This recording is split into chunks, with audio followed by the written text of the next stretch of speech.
Now that you have a basic idea about how memory works, I'm going to show you what primitives in Java look like in actual code. So, let's start with the smallest of all the primitives, the byte. Bytes have a default value of 0, and they kind of look like this. Again, just 8 different switches all set to off. So this would be an 8-bit word size underneath the hood. The next one is short. Now, shorts are larger than bytes, but they're still a default 0 when they start. And they are 16 bits, which means they look kind of like this underneath the hood. The next is probably the most common one we use as Java programmers. It's an int. I'm using short for integer. It also starts at 0, only it uses up 32 bits. Well, maybe we want to have a number that's just not able to be expressed with 32 bits. And for that, we have a long. Its default value is also 0, only it uses a whole 64 bits in order to describe the number it's going to describe.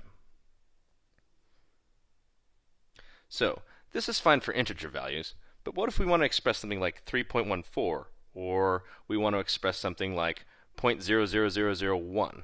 Well, that's where floating point and double come in. Floats, as they're called,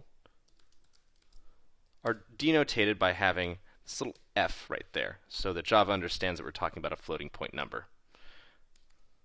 Now, I'm not going to keep typing all these zeros out, but I will tell you that this one is 32 bits. You can use a double if you need a little bit more precision. Its default value is also 0, but it uses a whopping 64 bits, which is great if you really need some precision.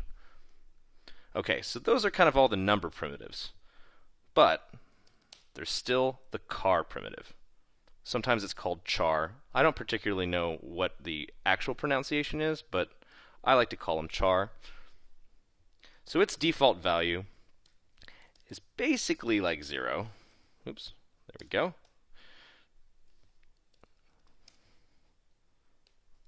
My char equals that. Again, it's basically like a mapping of numbers to letters, with A starting around 65, a capital A. So I don't actually know what this symbol is in Unicode, but I do know that chars take up 16 bits. Finally, my favorite, the Boolean. They start with a value of false. They can only be true or false, and they take up 1 bit. So that's basically all of your primitives.